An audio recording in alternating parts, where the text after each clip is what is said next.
উপজেলা নির্বাচন নিয়ে আওয়ামী লীগের নেতাকর্মীরা দলীয় নির্দেশনা অমান্য করলে শৃঙ্খলা ভঙ্গের অপরাধে ব্যবস্থা নেওয়া হবে বলে জানালেন দলের সাধারণ সম্পাদক ওবায়দুল কাদের।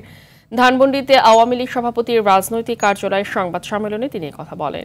২৬ এপ্রিল বিএনপি ও আওয়ামী লীগের কর্মসূচির বিষয়ে কাদের বলেন, পাল্টাপাল্টি কর্মসূচি নয়, আওয়ামী লীগ রাজপথে থাকলে বিএনপি জামাত নৈরাজ্য অগ্নি সন্ত্রাসী কর্মকাণ্ড করতে ভয় পায়।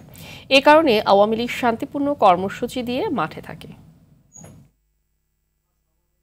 তারপরও প্রত্যাহার কেউ কেউ করেছে,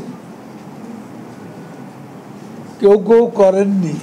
প্রত্যাহার আনুষ্ঠানিকভাবে নির্বাচন কমিশনে যে সময়সীমা, তারপরও কেউ ইচ্ছে করলে প্রত্যাহার করতে পারে।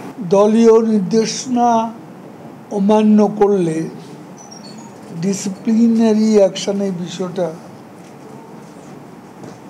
আমাদের পার্টিতে আছে। সময় মতো এর সিদ্ধান্ত অবশ্যই নেওয়া।